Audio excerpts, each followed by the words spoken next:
Face à face spécial, Didier Chimanga, Jean-Jacques Mamba, Aimé Kilolo, le porte-parole de Félix Tshisekedi, du MLC, membre de la Mouka, et d'Emmanuel Ramazani. Face à face spécial ce dimanche 20 janvier, 13h, sur l'élection présidentielle, sur ce que devrait être la présidence de Félix Tshisekedi. Face à face spécial, Didier Chimanga, Aimé Kilolo et Jean-Jacques Mamba. État provisoire a enregistré les recours de regroupement politique renommé la dynamique de l'opposition congolaise, représenté par M. Fayoulou Madidi Martin, enrôlé sous le RCE 01 /PR, et celui de M. Ngoy Ilunga Wansenga Théodore, enrôlé sous le RCE 002 /PR. Après examen des moyens formulés par les requérants, et là, par arrêt RCE 001 /PR et RCE 002 /PR, de ce samedi 19 janvier 2019, déclaré non fondé les 10 moyens et par conséquent rejeté ces recours. C'est pourquoi la Cour constitutionnelle, siégeant conformément aux dispositions des articles 161 alinéa 2, nombre total des candidats. Bon, on revient. Hein? Je pense tel que ça a été donné au-dessus. Hein? La Cour ne revient plus là-dessus parce qu'on reprend les nombres de voix obtenus. En conséquence, proclame élu à la majorité simple président de la République démocratique du Congo, M. Tshisekedi Tshilombo Félix.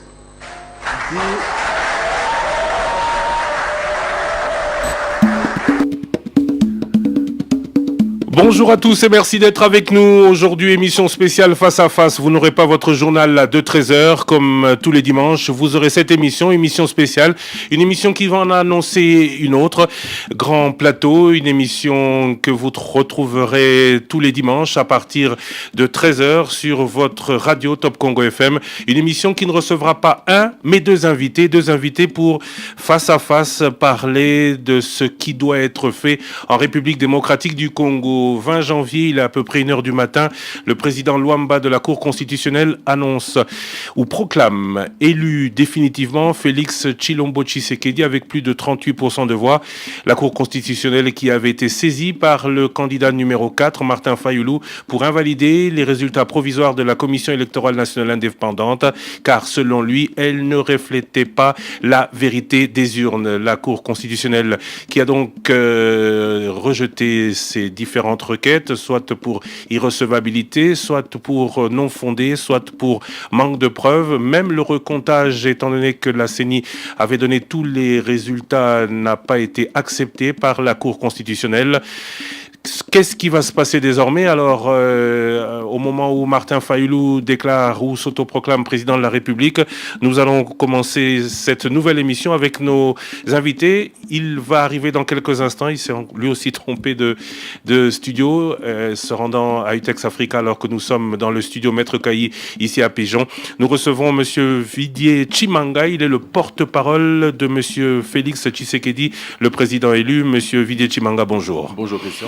Nous recevons aussi Aimé Kilolo, il est un des porte-parole du candidat numéro 13, Emmanuel Ramazani Chadari. Monsieur Aimé Kilolo, bonjour. Bonjour, Christian Lusakwe. Le troisième invité est le porte-parole du MLC, membre de la coalition Lamouka, Jean-Jacques Mamba. Alors, je vais commencer par vous, puisque lui n'est pas encore là. Monsieur Didier Chimanga, on ne vous pose pas la question de savoir ce que vous pensez de ce scrutin. On constate que vous êtes satisfait. Oui, bien entendu, on est surtout satisfait du fait que la Cour constitutionnelle ait validé le choix du peuple congolais. Il y a cependant eu des requêtes de deux candidats qui s'opposent au fait que ce ne soit pas réellement la vérité des urnes qui a été déclarée par la CENI. Une réaction? Écoutez, toutes ces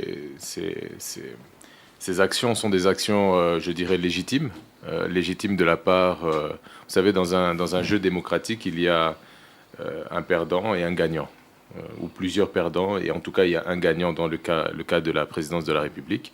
Et je trouve qu'il est tout à fait légitime que dans ce jeu démocratique, les perdants puissent avoir un certain nombre de recours pour pouvoir faire valoir leurs moyens. Je pense que ça a été fait. Et valablement, la Cour constitutionnelle a statué et a validé la vérité des urnes, qui est la volonté du peuple congolais, en tout cas, que l'opposition puisse prendre le pouvoir aujourd'hui, et en particulier le président Félix Tshisekedi. Le président Félix Tshisekedi qui était sûr de sa victoire? Il était sûr du soutien de son peuple. Au regard des chiffres, j'entends. Au regard des chiffres, nous avions des éléments dans notre centre de compilation qui nous portaient clairement à la tête de ce scrutin. Et ces éléments, nous les avions préparés d'ailleurs pour pouvoir les opposer à toute contradiction. Nous y étions préparés. Vous vous rappellerez que lorsque nous avons commencé cette campagne, nous étions un petit peu la risée de la campagne électorale, parce qu'il y avait d'un côté une campagne du candidat du pouvoir qui sortait avec tous les attributs du pouvoir, les moyens aussi, et de l'autre côté il y avait les candidats de l'opposition, ceux de la Mouka qui venaient avec une campagne dite à l'américaine, avec beaucoup de moyens, avec le soutien de médias internationaux, de groupes de pression, de groupes de lobby, etc., etc. Et nous sommes partis avec la confiance du peuple. Nous avons décidé, le président Félix Tshisekedi et le président Vital Kamerhe et tous ceux qui ont participé à cette coalition appelée CACH, Cap pour le changement, avons décidé de faire confiance d'abord à notre peuple, le peuple congolais. Nous avions bien entendu toutes ces histoires où on disait « vous allez chercher le pouvoir à l'extérieur ». Et bien cette fois-ci, nous avons demandé à ce que ce soit le peuple congolais qui puisse porter la personne de son choix. Et le président Félix Tshisekedi aujourd'hui va incarner toutes ces aspirations. Il sera le président de tous les Congolais, de ceux qui l'ont choisi, mais aussi de ceux qui ne l'ont pas choisi. Et je pense qu'on peut profiter de cette occasion pour tendre la main à tous ceux qui aujourd'hui seront de bonne volonté et voudront d'abord et avant tout aller de l'avant et construire le pays. Ça, c'est la deuxième partie de l'émission. Comment est-ce que vous comptez exercer cette présidence de la République? Aimé Kilolo, bonjour. Vous êtes le porte-parole, un des porte-parole du candidat numéro 13, Emmanuel Ramazani Shadari. Comment est-ce que vous accueillez la victoire de Félix Tshisekedi? Je voudrais d'abord rendre hommage à un homme, son Excellence Joseph Kabila Kabange, président de la République sortant, qui a su finalement conduire le pays vers des élections qui étaient attendues par l'ensemble des Congolais à travers la République.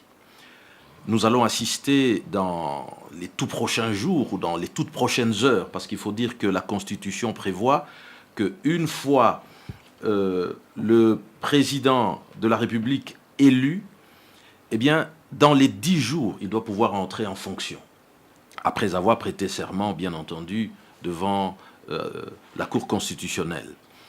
Alors, je voudrais ici souligner aussi que tous les candidats ont eu finalement l'occasion de pouvoir battre campagne librement, et c'est tout à fait historique que dans notre pays, justement, nous puissions dans les prochaines heures, prochains jours, assister à cette passation de pouvoir pacifique entre un président de la République en fonction, issu de la majorité au pouvoir, et un nouveau président de la République élu, issu de l'opposition.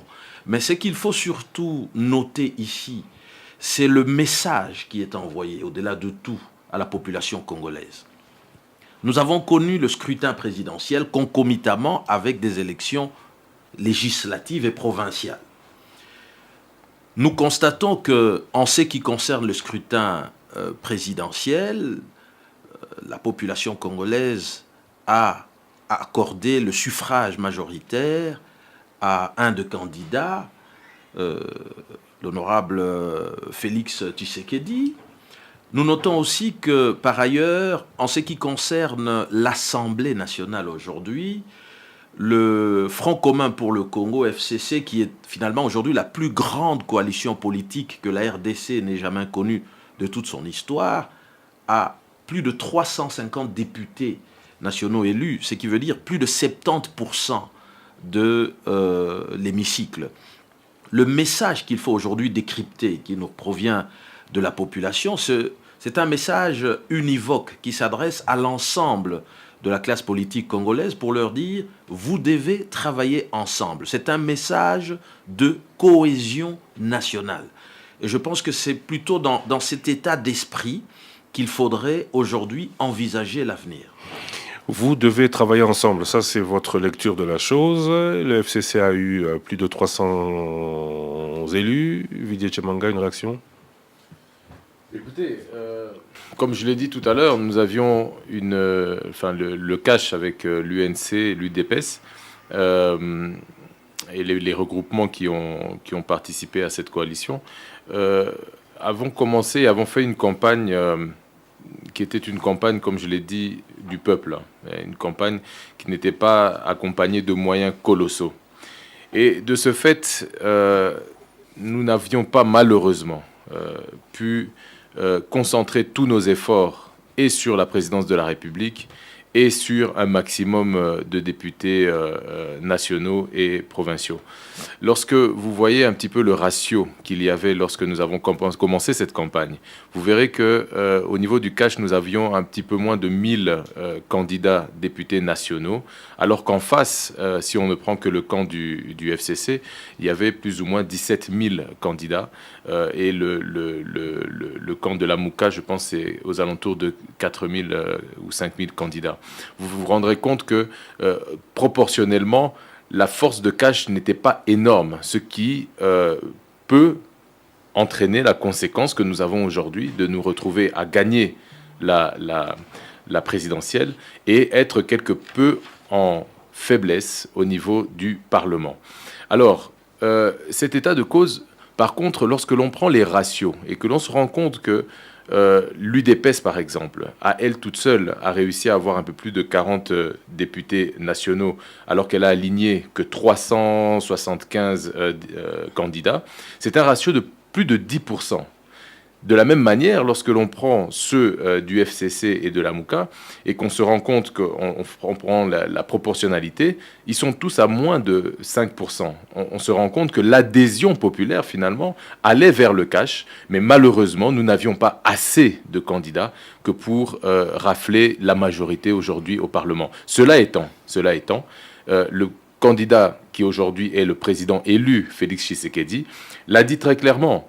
Nous serons obligés de travailler ensemble pour construire le pays. C'est la réconciliation nationale qui est le centre et le citoyen congolais est la priorité du président Félix Tshisekedi aujourd'hui. Un ratio très faible pour le FCC, Emeki Lolo. Je pense que ce qui est important, c'est de savoir que dans la gestion des affaires de l'État, la République démocratique du Congo compte essentiellement 4 institutions. Il faut bien distinguer la présidence de la République du gouvernement. La grande question qui se pose lorsqu'on se projette sur l'avenir, c'est celle de savoir qui va pouvoir gérer les pays à travers le gouvernement. Et par rapport à cette question, la réponse se trouve dans la constitution du pays qui dit que le président de la République nomme le Premier ministre au sein de la majorité parlementaire. Ça veut donc dire que une fois que le nouveau président de la République élu aura été investi, une de ses premières missions prioritaires sera celle d'identifier la majorité parlementaire. Cela, on l'a bien compris, mais en termes de ratio, vous avez une majorité, vous parliez tout à l'heure de messages clairs, mais vous avez une forte majorité, peut-être parce que vous aviez aussi plus de candidats. Nous pouvons entrer dans toute forme de spéculation à ce sujet. Le plus important, c'est de noter que la configuration de l'Assemblée nationale qui permet justement de générer le Premier ministre et même de former l'ensemble du gouvernement indique clairement aujourd'hui que 70% revient au FCC. Ça veut donc dire aujourd'hui que le FCC est non seulement incontournable dans la gestion gouvernementale du pays, mais aussi il n'y a pas d'autre choix que de désigner le prochain Premier ministre au sein du FCC. Et cela reflète la volonté démocratique de la population congolaise. Didier Tchimanga, on va revenir sur le fait que vous allez devoir, ou le président Félix Tshisekedi va devoir gouverner peut-être avec le FCC, mais avant, puisque c'est la deuxième partie de l'émission, qu'est-ce qui va se passer après? Revenons sur l'élection à proprement dit. Cette élection s'est passée de manière satisfaisante, selon un peu tous les observateurs et témoins. Mais cette élection nous amène aujourd'hui à un résultat qui fait que certains s'y opposent. Que pensez-vous de ce que Martin Fayulu a dit? Je vous propose d'ailleurs d'écouter ce que le candidat numéro 4, le candidat de l'Amouka, Fayulu président, a déclaré cette nuit, directement après l'annonce de la proclamation de Félix Tshisekedi. Martin Fayulu au téléphone de Top Congo FM. La Cour constitutionnelle vient de nouveau de falsifier les résultats et de tronquer la vérité. Moi, j'ai été élu à plus de 60%. C'est reconnu par tout le monde.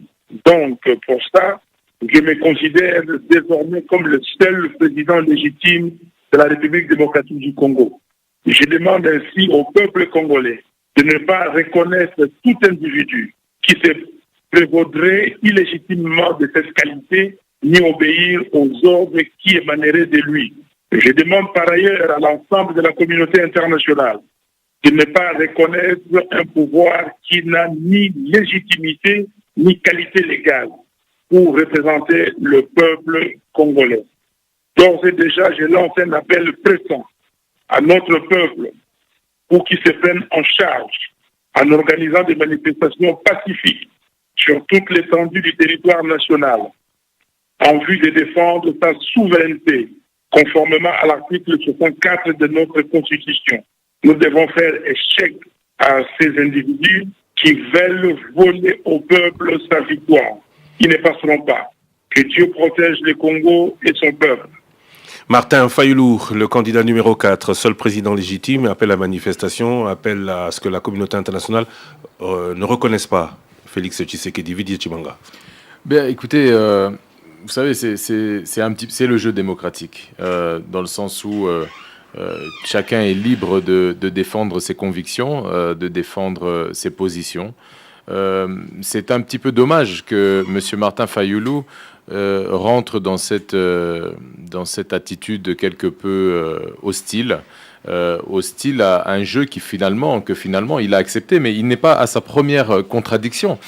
Vous savez, M. Martin Fayulu et le groupe Lamouka ont commencé leur campagne sur une incohérence tellement criante. Vous voyez, partir en campagne, rencontrer des milliers, des millions de citoyens congolais et leur dire que leur objectif, le jour du scrutin, c'est de ne pas utiliser cette machine, la machine à voter, c'est de boycotter l'élection au cas où la machine à voter serait utilisée.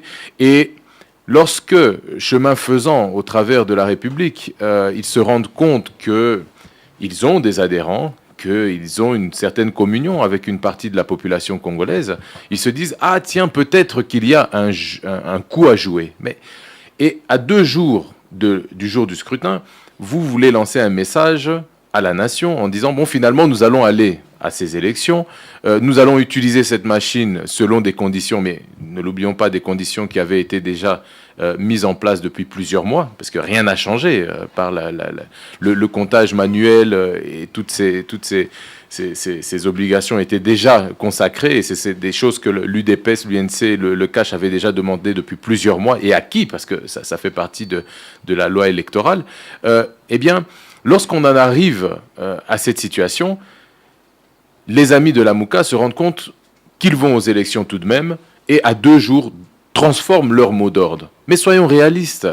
Ce mot d'ordre ne pouvait de toute façon pas reprendre le dessus sur ce qu'ils avaient déjà dit à des millions de citoyens congolais qui les suivaient pendant cette campagne. Et au final, cette incohérence et cette confusion de toute façon, ne pouvaient pas les amener à un résultat autre que celui qu'ils ont eu. Au-delà de ça. Là, on est dans les conséquences. Ouais, Aujourd'hui, au-delà ils de disent ça. qu'ils disent qu'il a gagné, qu'ils disent qu'il soit suivi dans cette voie par l'Union africaine, par l'Union européenne. Il déclare qu'il est le seul président légitime. Il appelle à des manifestations. Il demande que la communauté internationale ne reconnaisse pas Félix Tshisekedi. Qu'est-ce que ça vous dit, vous? J'ai essayé d'expliquer la genèse pour faire comprendre que, vous savez, au cas où le groupe Lamuka avait suivi un processus logique, j'aurais pu comprendre une attitude. Cependant, étant donné qu'ils ont tout simplement péché par leur organisation, péché par leur choix en dernière minute, toutes ces choses-là font que la légitimité de la parole qu'ils ont aujourd'hui et que Martin Fayulu a aujourd'hui est à remettre complètement en cause. Et c'est dommage qu'il rentre dans cette attitude. C'est vraiment très dommage parce que finalement, ça ne donne qu'une mauvaise image, ça ne donne qu'un mauvais signal. Alors qu'aujourd'hui, il devrait être heureux que ce soit l'opposition qui ait gagné d'abord les élections présidentielles. Il devrait en être très heureux et plutôt chercher à savoir comment nous pourrions, puisqu'en face de nous, nous avons une majorité sortante qui risque d'avoir encore une fois la majorité au Parlement, ben, il aurait pu être plus structuré et utile de chercher plutôt à reconfigurer une forme de cohésion avec l'opposition pour avoir une force de pression face à un FCC qui finalement au demeurant nous paraît aujourd'hui beaucoup plus réaliste dans son choix politique que ce que Martin Fayulu vient de nous offrir. Et puis cette attitude, encore une fois, honnêtement, je la trouve vraiment triste en fait, parce que je sais qui est Martin Fayulu et je sais que son intérêt, c'est quand même aussi le peuple congolais et la République démocratique du Congo. Aujourd'hui, j'ai plutôt l'impression qu'il est enfermé dans un piège pour servir des intérêts qui ne sont pas les intérêts du peuple congolais. Vous avez vu le résultat et l'acceptation et la liesse populaire qui a accompagné tant le jour des résultats provisoires, que le jour de la confirmation par la Cour constitutionnelle, nuitamment, je pense qu'à chaque fois c'était entre 1h du matin, 3h, 5h du matin, jusqu'au petit matin à la journée levée, le peuple festoyait, alors que dans les deux élections précédentes, au même moment, nous avions des dizaines de morts, nous comptions les morts sur le pavé de la ville de Kinshasa. Vijay Chibanga, je profite de l'arrivée de Jean-Jacques Mamba, qui est le porte-parole du MLC, le représentant autour de ce plateau, autour de cette table de la coalition Lamuka, pour vous poser la même question que celle que j'ai posée précédemment aux autres invités. Jean-Jacques Mamba, bonjour. Bonjour. Alors la première question, comment est-ce que vous accueillez ces résultats? Comment est-ce que vous avez vécu ces élections? Écoutez, de manière très générale, il y a une grosse déception. Après, il faut qu'on se dise les choses clairement. Il y a un problème de fond qu'il faut régler. Aujourd'hui, je reste convaincu de par les données sur terrain, notamment celles de Kinshasa et au travers le pays, que M. Fayulu a gagné l'élection. Ça, c'est a priori ce que je peux dire ou ce que je peux penser. Maintenant, il y a un problème qui date de 2006. C'est un problème de la loi. C'est-à-dire qu'aujourd'hui, il appartient à la personne, effectivement, qui se sent lésée, d'apporter les preuves. Mais ici, on parle d'un travail administratif dans un pays qui a 2 345 000 km². M. Tshisekedi, feu Étienne Tshisekedi, a fait pire, parce que j'entends ici M. Vidier. Lui, il a carrément prêté serment à la maison, parce que nous allons d'illégitimité en illégitimité. En 2006, ce problème-là s'est posé. En 2011, avec acuité. Aujourd'hui, en 2018, lorsqu'il parle de Liesse, il veut parler du quartier Limeuté, mais moi j'habite Delvaux, j'habite Mbinza, je n'ai vu personne dehors. Et si on doit parler de la première alternance politique dans laquelle effectivement il y a eu un bras de fer entre l'opposition et la majorité, et que l'opposition l'a emporté, je peux vous dire qu'on aurait 3, 4 à 5 jours fériés dans ce pays. Donc on doit se dire quand même la vérité, il y a un problème de fond. Quel est le problème que moi je stigmatise? C'est qu'aujourd'hui, alors que la CENI, qui est censée produire des PV, n'en a pas produit suffisamment. Rappelez-vous que le 23, on devait avoir une élection, on n'a pas eu cette élection parce qu'il manquait de PV. Lorsque vous prenez Lukunga par exemple, qui est un échantillon que je connais très bien, sur 1066 bureaux de vote, il n'y a pas eu de PV. Je me suis retrouvé même avec des papiers duplicateurs où vous voyez quelqu'un qui écrit, le chef de centre écrit, il signe, il met un cachet. Dans un contexte comme celui-là, la personne qui se sent lésée ne peut même pas se faire accompagner par une CENI qui, finalement, est l'organisatrice des élections. Et donc, je suis assez triste qu'aujourd'hui, l'UDP se réfugie derrière la loi, au lieu de prendre toute la fierté, si vous voulez, d'avoir gagné une élection à la loyale. Ça veut dire d'aller dans la logique du recomptage, qui a renforcer même la crédibilité, si vous voulez, ou la légitimité de M. Tshisekedi, qui, depuis 30 ans, je parle de son parti, nous a parlé d'un état de droit. On a vu des recomptages un peu partout. Oui, mais aujourd'hui, la Cour constitutionnelle dit que la CENI a donné des chiffres certifiés et que face à une institution légale, face aux résultats d'une institution légale, il eût fallu apporter la preuve que certains chiffres ou que des chiffres ne l'étaient pas ou n'étaient pas corrects. Est-ce que vous étiez en mesure de faire ce travail alors que, semble-t-il, vous n'avez pas produit l'intégralité de ces chiffres? Non, mais c'est ça le problème de la loi. Parce que la loi stipule effectivement que nous devons le prouver. Mais je vous parle d'un travail administratif. Si, par exemple, la loi nous disait qu'aucun PV qui n'a pas été signé par les témoins de l'opposition peut être pris en compte, si la loi disait qu'à la fin des élections, la CENI compile et remet aussi une copie des résultats certifiés avec la signature de tous les PV par l'opposition, on serait dans un contexte où cette élection, où les résultats seraient opposables à tous. Ça veut dire que la CENI n'a pas fourni assez de PV et la Cour, et ça c'est la loi, je respecte la loi, je suis républicain, mais la Cour vous dit, écoutez, si vous êtes lésé, vous devez prouver le contraire. Mais c'est très facile lorsque je vous dis que la majorité des candidats aujourd'hui, si pas 95%, ne sont pas en mesure de produire des PV certifiés parce qu'il n'y en a pas eu.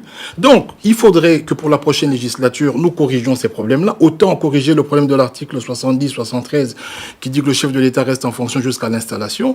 On pourrait aussi imaginer un scénario où il y a une virgule et on dit, en cas de non-élection qui n'est pas le fait d'un cas de force majeure, automatiquement le président est démissionnaire et le président du Sénat reprend la suite. Je veux dire que on doit se mettre dans une logique où aujourd'hui l'UDPS ne doit pas oublier qu'en 2011, M. Tshisekedi a prêté serment dans sa maison pour les mêmes problèmes. Et donc il y a des problèmes posés par la loi qu'il faut corriger pour qu'aux prochaines élections, les résultats soient directement opposables à tout le monde. Et là, il faut une meilleure organisation, il faut changer les lois, il faut les modifier et ne pas en parler et se réjouir. Aujourd'hui, on dit, M. Fayulu a une attitude qui est indécente. Je le comprends dans sa frustration et je le soutiens. Mais je dis aussi que M. Tshisekedi a eu pire et peut-être qu'en 2023, ce sera pire encore. Donc, qu'est-ce que nous apportons sur la table pour qu'aujourd'hui, lorsque nous allons dans une élection, que tout le monde ait le sentiment que les résultats sont vraiment réels. Et que lorsque nous aurons résolu ce problème-là, au lieu d'aller dans des gouvernements, comme j'entends M. Vidier qui dit ici, bon voilà, on doit se mettre ensemble, la cohésion et tout ça. Non. Pour qu'un pays fonctionne bien, il faut qu'il y ait une opposition qui fonctionne, qui recadre une majorité. Et au lieu d'aller dans des compromis de manière très régulière, au temps du gouvernement d'union nationale, il faut que la majorité qui a obtenu le suffrage effectivement de la population dirige et applique son programme. Et je vais épiloguer de cette manière. Aujourd'hui, félicitations à M. Tshisekedi, il est président de la République, c'est le chef de l'État. Pour moi, c'est fait. OK. Après, on va regarder... Pour vous, c'est fait. Pour vous, au niveau du Lamoka, c'est fait. Non, je veux dire parce que Martin Fayulu dit que le seul président légitime, c'est lui. Bien. Nous avons une cour constitutionnelle qui a déclaré M. Félix Tshisekedi comme président de la République. C'est fait. Elle l'a fait avec M. Kabila en 2011. Il est resté chef de l'État pendant 5 ans. M. Tshisekedi a prêté serment. Il n'avait pas l'impérium. Autant il l'avait fait à l'époque de Mobutu, où il y avait un gouvernement parallèle qui n'avait pas fonctionné. Mais regardez le problème de manière plus profonde. Vous avez 6 millions de voix pour M. Fayulu, 7 millions de voix pour M. Tshisekedi. Ça vous fait 13 millions de voix dans une élection où 18 millions de personnes ont participé. Les votants ou les votes valablement exprimés. Comment voulez-vous que 13 millions de personnes, dans la même élection sur une machine à voter qui sort un seul coupon, 13 millions votent l'opposition, et que vous avez la majorité qui ont voté la majorité ou le FCC au niveau des provinciales et nationales. On a bien dit que c'est dû au système proportionnel et à la multiplication, ça n'a rien à voir avec le système. À la multiplication des candidatures au nom du plus fort reste ou du plus... Non, ça n'a rien à voir. Là, vous êtes en train de parler des calculs. Moi, je suis en train de vous dire que dans la logique normale, même dans la proportionnelle... Oui, mais ça n'a rien à voir. Ce sont ces calculs qui nous ont amené à ce résultat. Si ce n'est pas un malaise, j'ai ouï dire que l'UDPS aussi a déposé plainte par rapport à un recours par rapport à ces résultats, ça veut dire que le malaise persiste. Une victoire électorale, c'est une chose. Mais après, nous devons ils doivent diriger le pays pendant 5 ans. Et il y a des grosses attentes, j'espère qu'on va en parler dans cette émission. Mais dès que vous commencez par un malaise, Dès que vous-même, qui avez assumé le statut de défenseur de droit, défenseur de justice, vous ne faites pas des propositions pour dire effectivement, d'ailleurs M. Kabila l'a fait en 2011, il a dit écoutez, je reconnais que les élections n'étaient pas bien organisées, qu'il y avait beaucoup de cas. Si aujourd'hui il se cache derrière la même cour qui a sanctionné M. Tshisekedi en 2011, il n'y est même pas allé, pour commencer à scander une victoire sans voir le problème de fond, on peut se retrouver en 2023, l'UDP saura effectivement gagner en ce moment-là, mais la cour dira autre chose et ça sera rebelote. Donc j'aimerais que tous allions dans une direction où ce genre de problèmes doivent être évités, c'est-à-dire qu'on doit avoir des lois qui sont claires, des lois qui sont ficelées, fignolées, de manière à ce qu'effectivement la légitimité soit opposable à tous. Et Miki Lolo, une réaction? Mais moi je dirais que le plus important, c'est simplement de noter que la population congolaise n'attend pas le chaos, n'est pas pour la violence dans notre pays. Il appartient à chacun des hommes d'État qui étaient candidats au scrutin présidentiel de reconnaître la victoire de Félix Tshisekedi. Et à ce titre-là, il est important de noter que nous avons aujourd'hui un président de la République élu qui va assumer la présidence de la République. Nous avons de l'autre côté le FCC qui est finalement la première force politique de la République démocratique du Congo au regard évidemment du score au niveau de l'Assemblée nationale et qui va devoir diriger en tout cas au niveau du gouvernement. Et puis nous avons aussi la Mouka. Il faut reconnaître que le candidat Fayoulou a quand même obtenu plus ou moins 6 millions de voix. Ce n'est pas peu, c'est significatif. Et dans ce contexte-là, n'oublions pas que nous avons une loi qui a été votée le 4 décembre 2007 et qui porte sur le statut de l'opposition politique dans notre pays. À ce titre, il lui appartient d'examiner la possibilité de poser sa candidature au niveau de l'opposition pour prétendre éventuellement à en devenir le porte-parole avec tous les privilèges y afférents en termes de protection de l'opposition dans notre pays. Et donc, je pense aujourd'hui que... Martin Fayoulou ou Jean-Marc Aboun ou Vital Kamerhe, parce qu'aujourd'hui, vous dites que c'est vous la majorité, l'opposition peut être aussi Vital Kamerhe ou Jean-Marc Aboun. Il faut qu'on se mette bien d'accord. L'opposition, est une opposition par rapport, évidemment, une opposition républicaine, une opposition constructive par rapport à l'action gouvernementale. Alors, le gouvernement dirige sur base d'un programme. Ce programme fait l'objet d'une concertation entre l'institution président de la République et le Premier ministre. À ce titre-là, il va de soi que on peut donc imaginer que ni le FCC ni Cash ne peuvent prospérer dans l'opposition. Et donc, ce qui laisse la place, en tout cas, pour la Mouka d'assumer une opposition républicaine. On peut même aller plus loin avec cette affirmation, la vôtre. Il se dit qu'il y ait déjà des accords entre FCC et Cash. Est-ce que tout ce qui arrive n'est pas le fruit de ces accords? Je pense que ce n'est que spéculation. Aujourd'hui, attendons d'abord que le président de la République élu puisse effectivement entrer en fonction. Jusqu'à ces jours, la présidence de la République démocratique du Congo est assumée par son Excellence Joseph Kabila Kabange, qui est encore président de la République et chef de l'État en exercice. Et donc, ce n'est que une fois entré en fonction que le nouveau président Étienne Tshisekedi va pouvoir identifier... Félix Tshisekedi, excusez-moi, va pouvoir identifier la majorité parlementaire. Après avoir identifié cette majorité parlementaire, qui apparaît d'ailleurs clairement aujourd'hui comme étant le FCC, il lui appartiendra de consulter cette majorité parlementaire, c'est-à-dire de consulter le chef de file du FCC en vue de la formation d'un gouvernement en concertation avec la présidence de la République. C'est à ce moment-là qu'on va se parler effectivement d'une majorité qui entre en fonction. Nous avons deux cas de figure d'un point de vue de la Constitution. Soit nous sommes dans la cohabitation, soit nous sommes dans la coalition. De quoi s'agit-il exactement? C'est que la Constitution prévoit que dès lors qu'il existe clairement une majorité parlementaire qui se dessine, parce qu'on voit très bien que les différentes forces politiques en présence qui s'étaient présentées aux élections législatives font aujourd'hui que l'une des forces, le FCC, a remporté largement la victoire au niveau de l'Assemblée nationale. Alors, de ce point de vue-là, il n'est même plus nécessaire de rechercher en principe une coalition. Elle doit être encore identifiée. Une des forces, ou plusieurs, parce que le FCC, c'est plusieurs partis et regroupements politiques.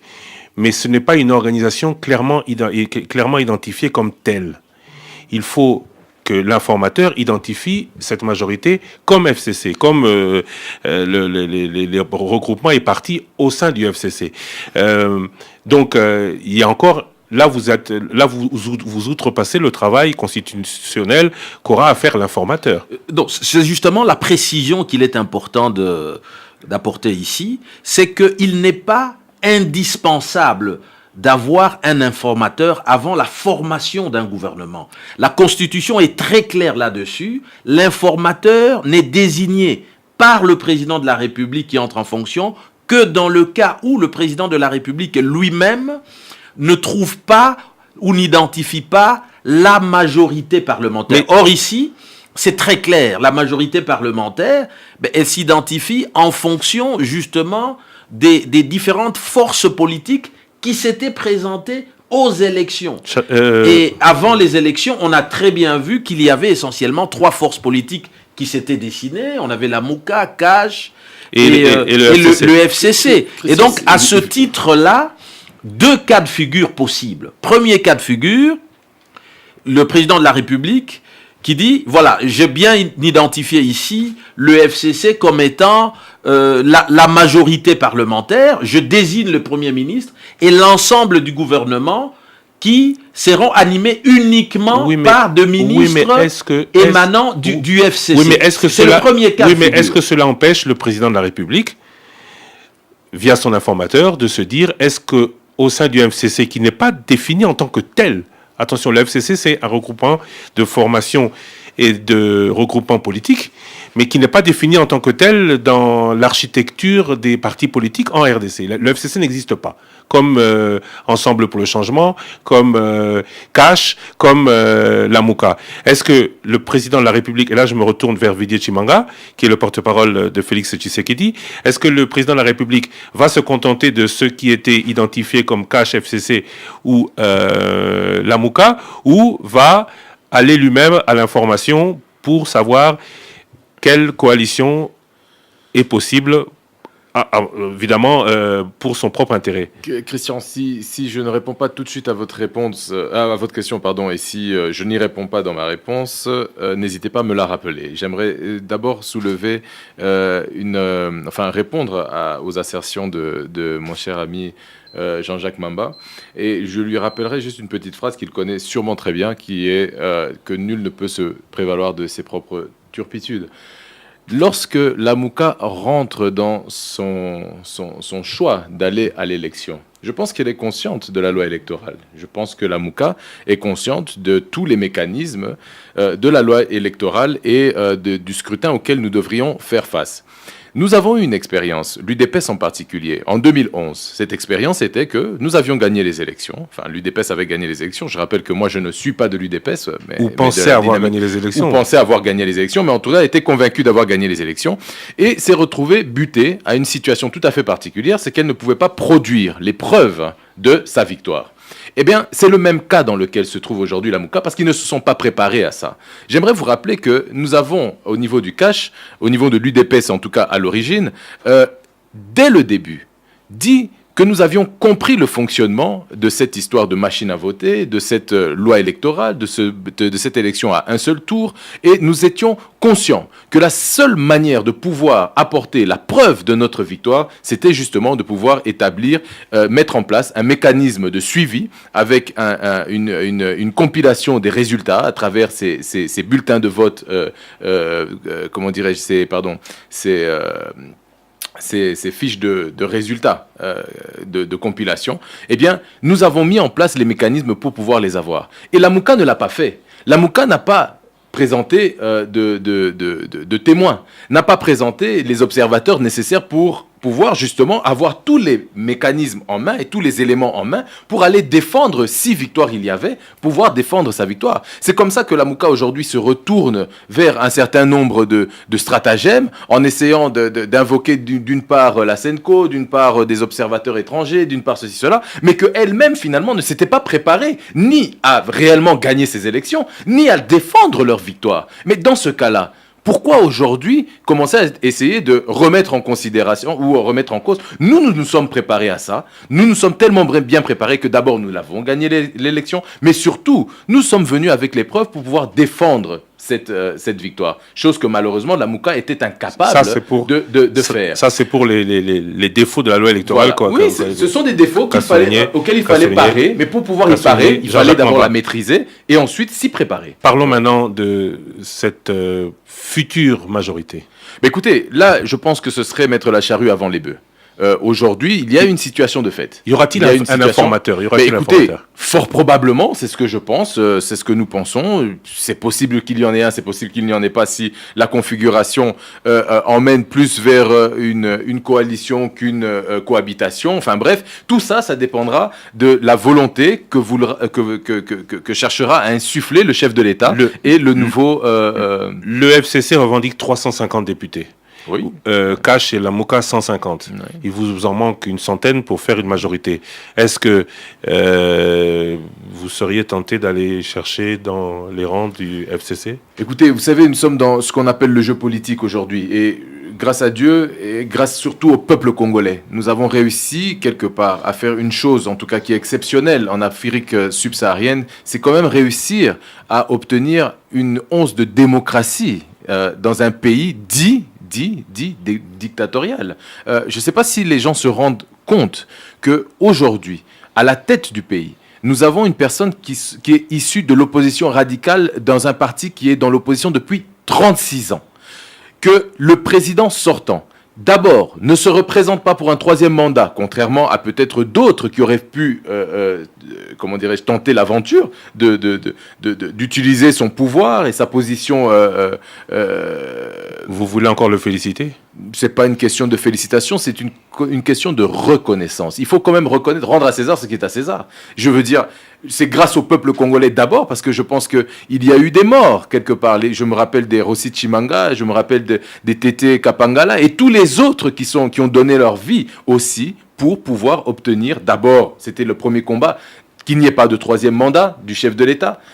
Ensuite, qu'il puisse y avoir des élections libres, transparentes et démocratiques. Je ne sais pas si les gens se rendent compte aujourd'hui que ça a quand même été réalisé. En bref, vous iriez plutôt vers une coalition FCC qu'une coalition Cash, la Mouka, étendue à certains... Aujourd'hui, nous n'allons pas, je ne pense pas que nous allons utiliser des armes à mettre sur les tempes de monsieur Fayoulou et des amis de la Mouka pour qu'ils puissent rejoindre il faut leur poser la question. S'ils ne veulent pas, ils ne veulent pas. Nous n'allons pas leur imposer quoi que ce soit. Il faut leur poser la question. Et comme l'a très bien dit monsieur Jean-Jacques Mamba, une opposition républicaine, je pense que c'est une chose tout à fait valable, intéressante et productive pour une république comme la nôtre. Il faut leur poser des questions et on profite de la présence d'un représentant de la Mouka pour le faire. Vous seriez partant pour une coalition étendue à certains partis ou regroupements du FCC? Ici, j'assiste à une scène de querelle de fiançailles, des gens qui vont aller se marier, qui discutent sur les détails. Bon, ça va arriver de toutes les façons, ce mariage, on le sait. Et je sais qu'on ne veut pas l'assumer maintenant parce que c'est peut-être trop tôt, mais à un certain moment, ce mariage serait effectif. Après, j'aimerais revenir sur ce que dit M. Vidier Chimanga très rapidement, en moins d'une minute. Lorsqu'il dit aujourd'hui qu'ils étaient préparés et ainsi de suite, je le veux bien, parce qu'ils se sont retrouvés dans une position où ils n'avaient rien à prouver.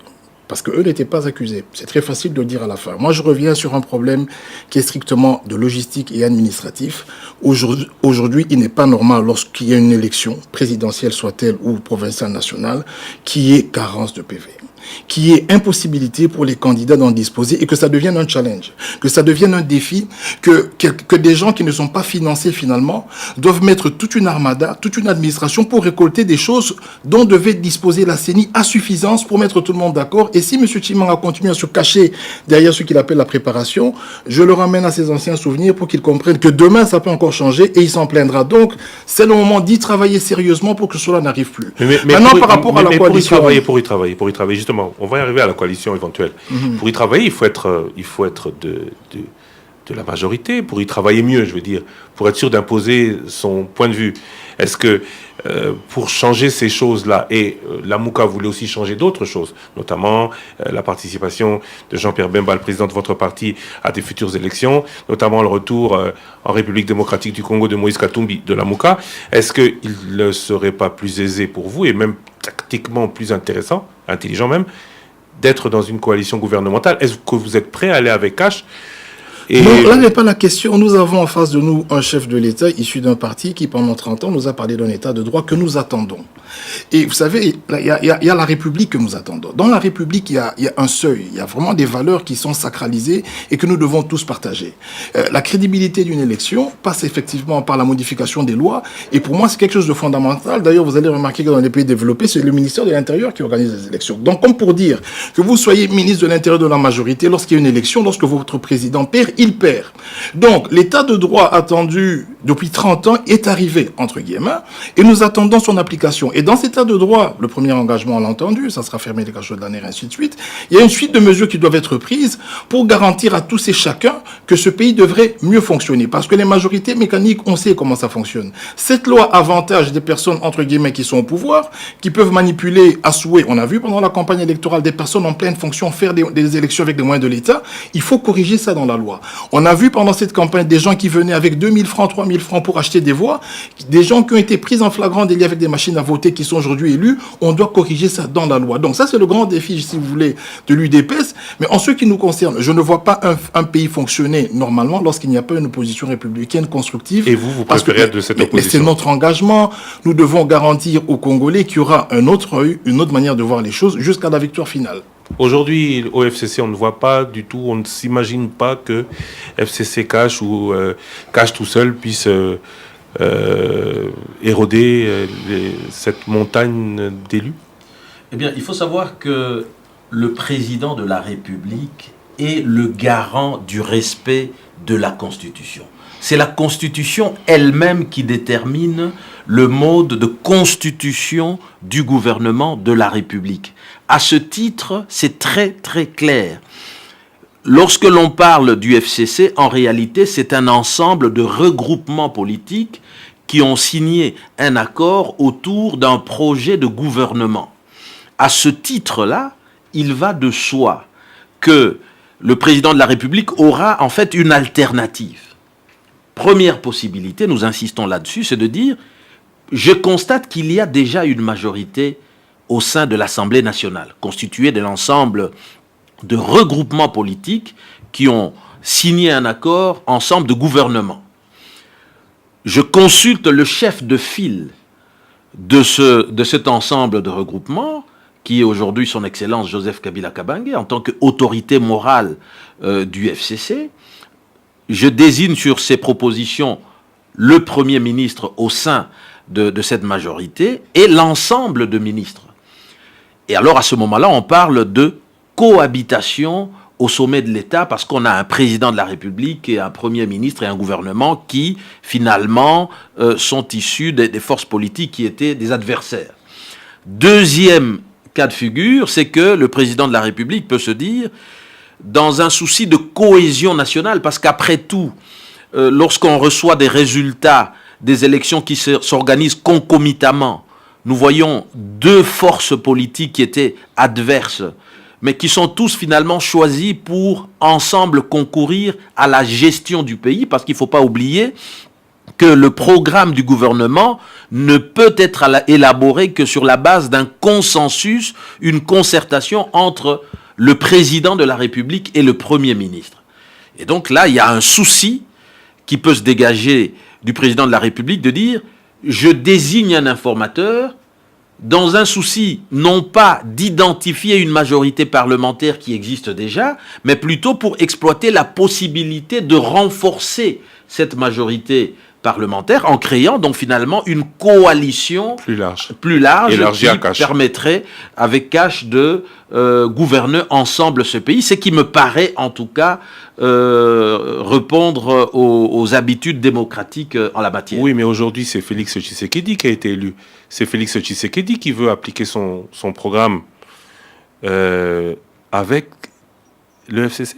Christian, vous savez, si je prends au mot Maître Kilolo, faites attention. Enfin, je ne veux pas vous donner trop d'idées parallèles, mais lorsque vous parlez de l'informateur aussi et vous lui laissez le temps d'organiser les choses, de faire ses consultations, vous pouvez être étonné aussi de voir qu'il y ait un transfert de majorité, parce que comme l'a dit très justement Christian Lusakouene tout à l'heure, le FCC n'est pas une existence unique, une et indivisible. Comme la Mouka. Voilà, mais donc laissons peut-être le président de la République prendre ses décisions. Dans les prochains jours, ce sera le cas. Et nous saurons comment et donc de quelle manière... Je vous pose la question, Aimé Kilolo. Vous seriez prêt, majorité FCC, à appliquer le programme du président Félix Tshisekedi? Alors, il est important de savoir ceci. Le programme du gouvernement est appliqué par le Premier ministre. C'est lui qui a cette responsabilité. Non, cela, on l'a bien compris. C'est justement pour cela. Alors, il est important de noter aussi ceci. C'est que le président de la République apporte en fait une vision qui est un projet de société, mais qui n'est pas un programme gouvernemental.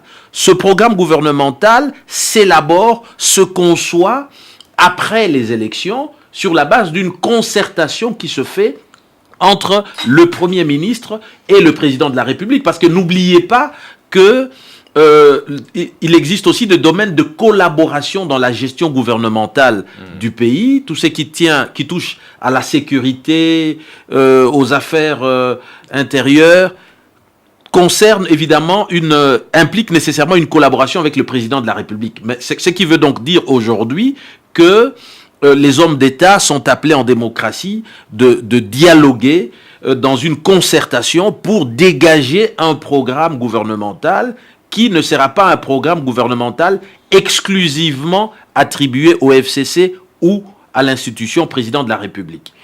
Qu'allez-vous faire, Vijay Chimanga? Que va faire le président de la République? Écoutez, le président de la Informateur, République, coalition, cohabitation. Écoutez, comme je vous l'ai dit, laissons faire et se prolonger le jeu démocratique dans notre pays. Je pense qu'aujourd'hui, je n'aurais pas parié un sou sur ça il y a un mois ou il y a 2 mois même. Je n'aurais pas parié un sou sur ça. Mais la République démocratique du Congo est en train de donner une leçon de démocratie en Afrique centrale, en Afrique en règle générale. Je pense qu'il faut aujourd'hui laisser les choses se faire.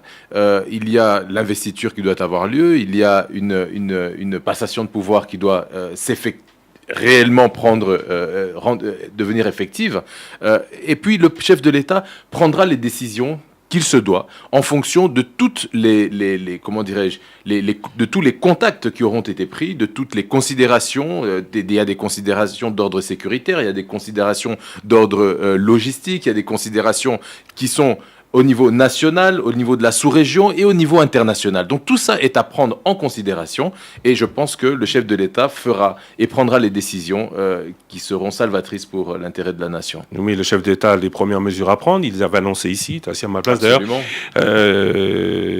Fermer les cachots des MIAP, il va le faire via le ministre de l'Intérieur, ça. Il le fera. Via le ministre de l'Intérieur. Entre autres, de ceux qui n'a pas forcément son obédience. On verra, parce que je pense qu'à l'heure actuelle, le gouvernement n'est pas encore... Et au-delà de ça, il y a d'autres mesures. La population, on l'a entendu pendant cette campagne. Plus de social, plus de justice.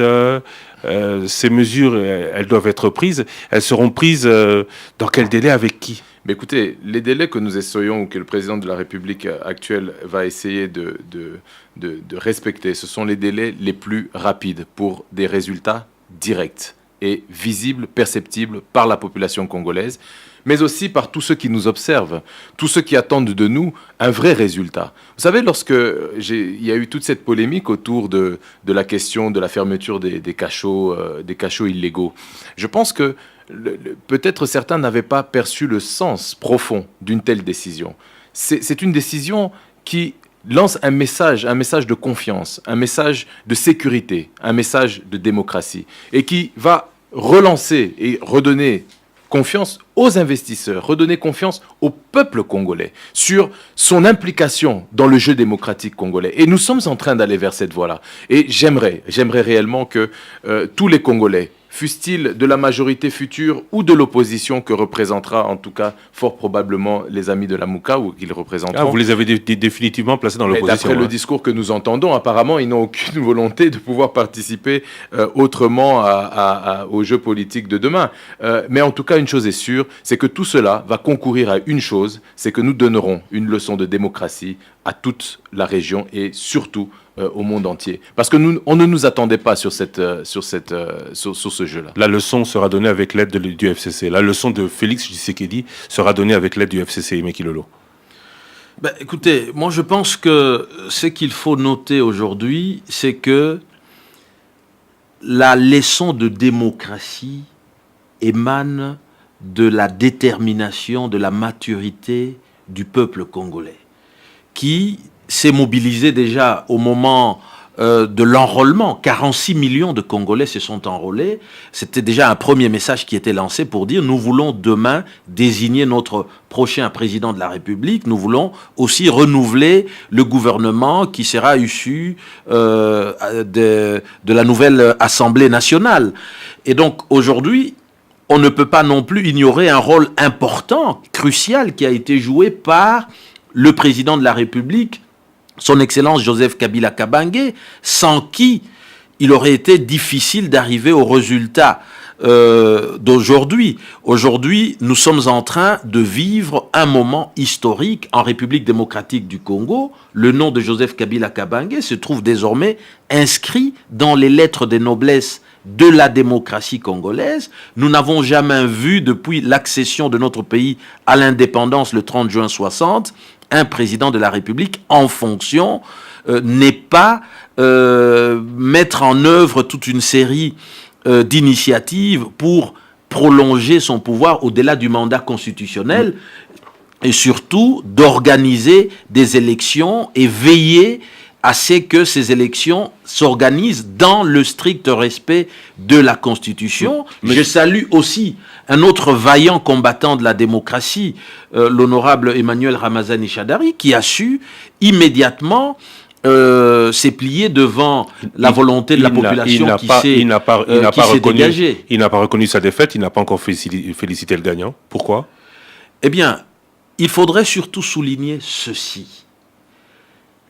La question se posait de savoir, après la proclamation des résultats provisoires par la CENI, est-ce que les différents candidats acceptent le résultat ou décident-ils d'aller à l'encontre? Mais le fait qu'il ne soit pas parti, le fait qu'il soit pas parti à la Cour constitutionnelle est une bonne indication. Pourquoi il n'a pas, dans la foulée, félicité celui qui et même depuis cette nuit, pourquoi il ne s'est pas manifesté?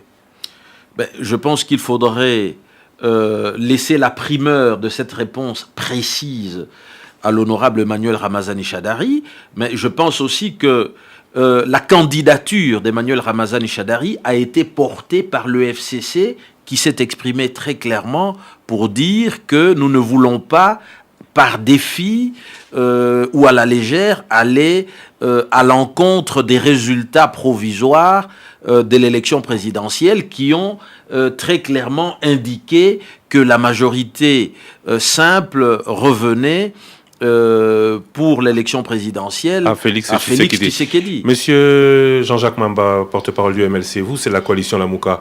Que ferez-vous pendant ces 5 prochaines années? Est-ce que, première question, puisque quand même, il y a cette déclaration de Martin Fayulu, vous allez jouer le jeu? Écoutez, d'abord, j'ai quand même suivi pendant 15 minutes ici. C'était pas 15 minutes. Non. Plus ou moins. Non, un époux qui proposait la date de mariage et la fiancée. Et la fiancée qui repousse, qui dit faut attendre, on va voir. Vous savez, je suis pas pressé. Observons-nous. Bon, on connaît ces scènes-là. C'est des scènes. Il faut pas être jaloux. Vous auriez pu avoir d'autres places. C'est des scènes qui sont tout à fait idoines. Et j'aimerais revenir sur quelque chose de très important. Si aujourd'hui Martin Fayulu avait gagné, il aurait été. Non, j'aimerais que nous soyons quand même, vous savez, je suis ici quand même avec des personnes d'une certaine valeur. Maître Kilolo, je l'ai connu à La Haye pendant une plaidoirie de 2 heures du temps, où il était d'une éloquence et d'une précision.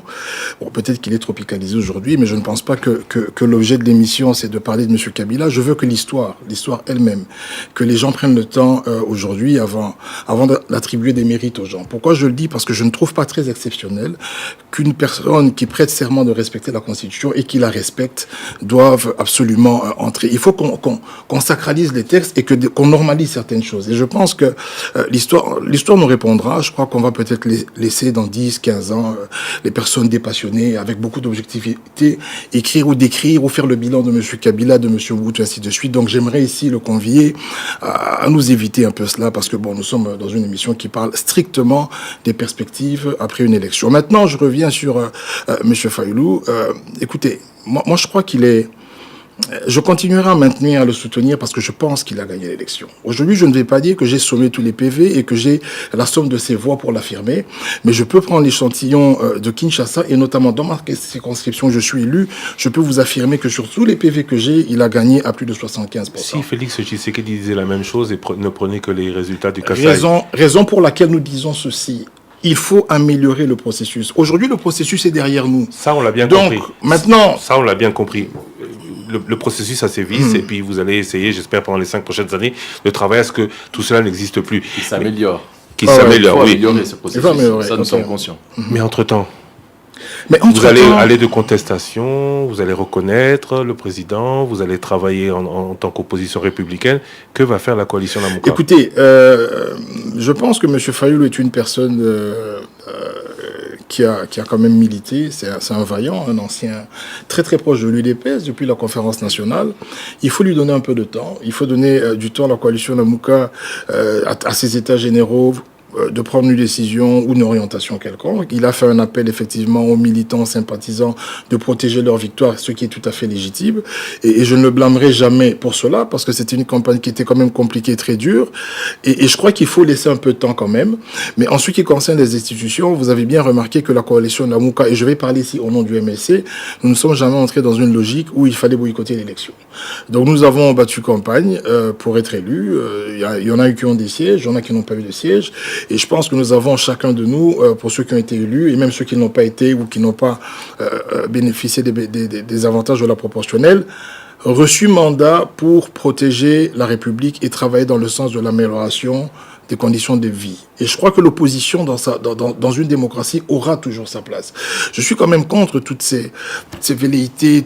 Écoutez, depuis 60, aujourd'hui on est en 2018, je ne sais combien de ministres nous avons eu, et nous avons eu plus de 50 gouvernements d'union nationale, et nous sommes quand même restés le pays le plus pauvre du monde. Je pense qu'à la base, ce sont les prémices. Il faut qu'on construise la légitimité, il faut que les programmes soient assumés. Malheureusement, lorsque vous aviez reçu le président, le chef de l'État, il n'a pas été très bavard sur ce qu'il va faire. Donc j'espère que maintenant qu'il est chef de l'État et qu'il sera très outillé avec un cabinet que je pense être un cabinet qui se voudra être à la hauteur de l'enjeu, que nous aurons un pays qui va fonctionner. Parce que c'est vrai qu'avec M. Kabila, à un certain moment, nous sommes en 2018, ces élections devaient avoir lieu en 2016, elles n'ont jamais eu lieu. Après, il y a eu beaucoup de choses. On a cité Kapangal, on a cité des morts. Est-ce qu'il fallait que les gens meurent pour que nous ayons des élections? Est-ce qu'il faudra que les gens continuent à mourir pour 2023 pour que nous ayons des élections?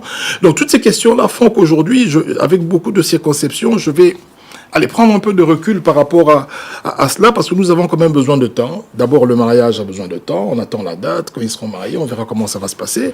Et après, on a aussi besoin de temps pour voir dans quelle direction va aller la République. Et moi, je peux vous le dire ici, s'il n'y a pas un minimum d'intelligence et de sagesse, on restera en difficulté pendant 2-3 ans. Et après, il faudra avoir des élections et la situation n'aura pas changé. Vous avez été élu. Félicitations, député de Lukonga MLC. Est-ce que vous siégerez?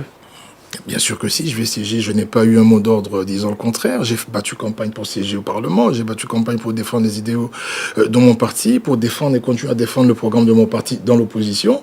Et donc, il n'est pas question, il n'a jamais été question, à moins qu'il y ait une information contradictoire, de boycotter quoi que ce soit. Donc, et si l'information contradictoire arrive, vous la respectez? Écoutez, nous sommes un parti politique responsable. Ça peut arriver, mais je doute fort que cela arrive, parce que je ne vois pas comment est-ce qu'aujourd'hui, face à un mariage comme cela, on va laisser la population avec un seul son de cloche. Donc, c'est le mariage du siècle. Il faudrait quand même qu'il y ait des personnes qui contestent dans la salle pour dire, écoutez, là, vous avez mal agi.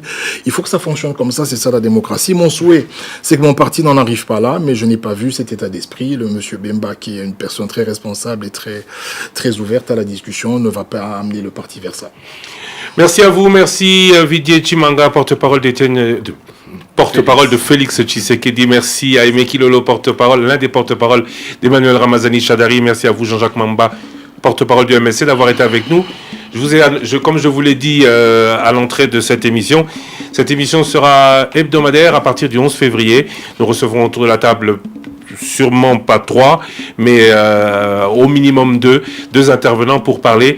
Je salue la présence ici d'un député de l'opposition. On les mettra beaucoup à contribution parce que d'un côté, il y en a qui vont faire, de l'autre côté, il y en a qui vont contester.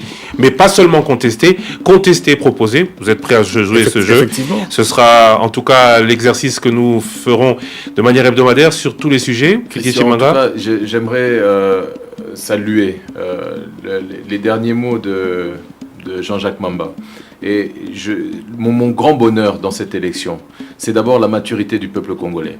La maturité de certains de ces politiques qui aujourd'hui vont incarner l'avenir de la République démocratique du Congo, et que ce soit dans la majorité ou dans l'opposition, que des jeunes épris de respect et de démocratie puissent représenter valablement le peuple congolais pour ne plus nous lancer dans des violences inutiles, de nous lancer dans des querelles inutiles, mais plutôt dans un jeu démocratique qui va faire fonctionner le pays et qui va lui permettre de sortir du marasme dans lequel il se trouve aujourd'hui. Le changement a commencé et heureusement aujourd'hui, Félix Tshisekedi est président de la République. Aimé Kilolo, le changement c'est maintenant ? Je pense que désormais il faudrait se fixer vers l'avenir. Nous attendons que le nouveau président de la République, une fois entré en fonction, puisse rencontrer rapidement le chef de file du FCC pour entrer dans des discussions relatives à l'élaboration du programme du prochain gouvernement. Et j'encourage évidemment ceux de l'opposition à prospérer dans une opposition républicaine. Et là, j'entends que M. Fayoulou en appelle à des manifestations à travers la République. J'attire évidemment son attention sur la nécessité de respecter toute la procédure administrative prévue pour l'organisation des élections en prévenant les différentes autorités locales en vue d'encadrer ces manifestations. Et j'attire aussi son attention sur l'article 64 de la Constitution qui stipule que toute tentative de renversement du régime constitutionnel établi constitue un crime. Merci à vous tous, merci à vous chers invités, merci à vous chers auditeurs, merci à vous chers téléspectateurs qui suivrez cette émission sur YouTube. Prochain rendez-vous donc à partir du 11 février, face à face, hebdomadaire, avec d'un côté le pouvoir, de l'autre côté l'opposition, non pas seulement pour contester, non pas seulement pour affirmer, mais pour faire avancer le débat démocratique dans notre pays. Rediffusion de cette émission, ce sera ce soir après la grande édition du journal. Merci d'avoir été avec nous.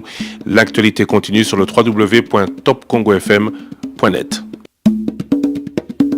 Face à face spécial, Vidier Chimanga, Jean-Jacques Mamba, Aimé Kilolo, le porte-parole de Félix Tshisekedi, du MLC, membre de la Mouka et d'Emmanuel Ramazani. Face à face spécial ce dimanche 20 janvier, 13h, sur l'élection présidentielle, sur ce que devrait être la présidence de Félix Tshisekedi. Face à face spécial, Vidier Chimanga, Aimé Kilolo et Jean-Jacques Mamba.